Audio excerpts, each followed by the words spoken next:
This is my project submission for BWC with MiniPay on Oprah called CryptoRide.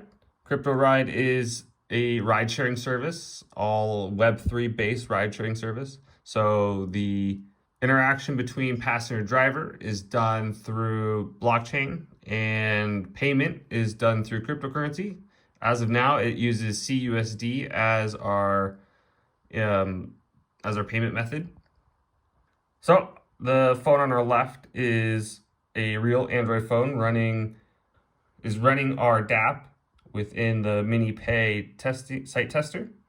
And then our phone on the right, which is our driver's phone, is running native, well, it's a simulated iOS device running a native mobile app. Now, the driver app I kept as native mobile, because of how much it would have crashed on the site app, the browser app. I mean, browser dApps in general are pretty unstable, and an app that uses real-time location and real-time event logs between events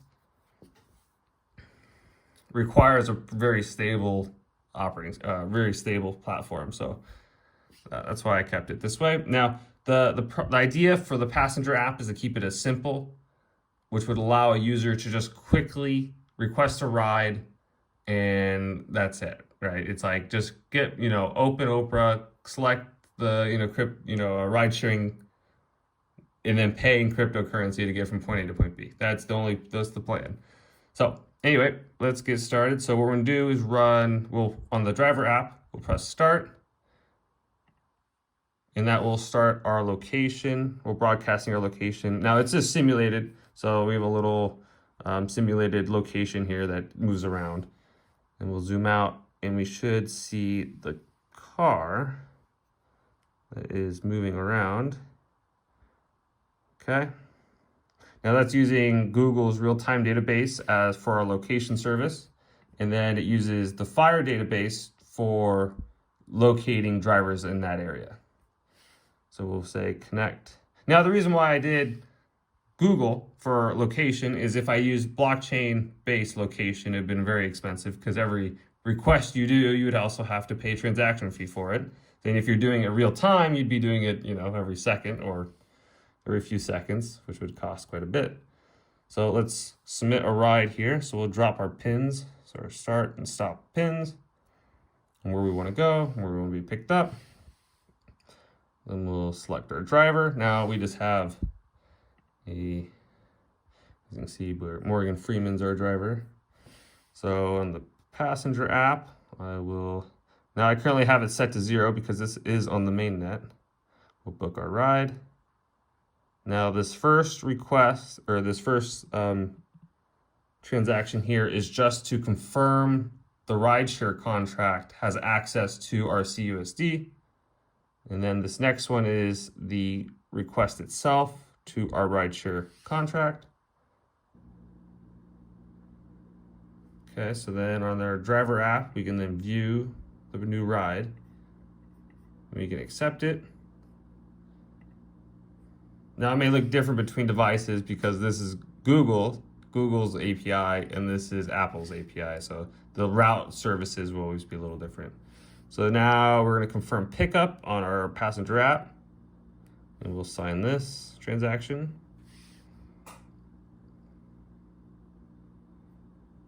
Okay, and then we'll confirm drop off on our driver app.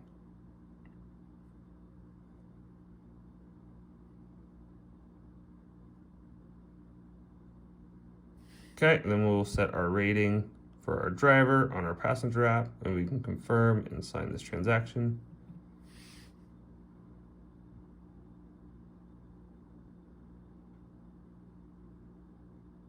Okay, and there, ride complete. Oops.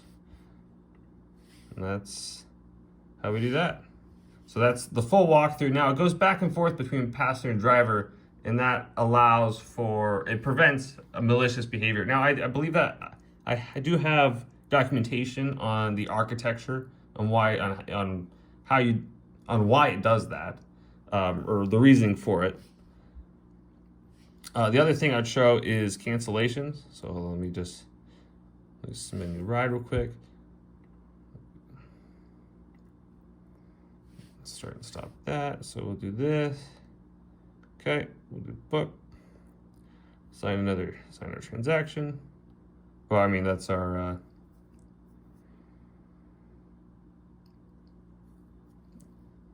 send. Okay, so this will broadcast it on the network. And here it is. View it. Let's accept this ride. Like I said, so now on the passenger app, what I'll do is I'll cancel.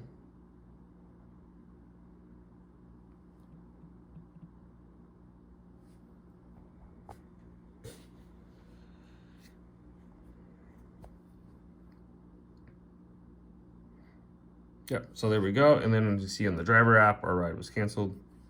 So that is the cancellation of a ride. And the funds do get transferred to the driver address. So you can see I just refreshed it, and then the total amount of rides and the reputation of the driver. Yeah, so that is my submission for the BWC hackathon.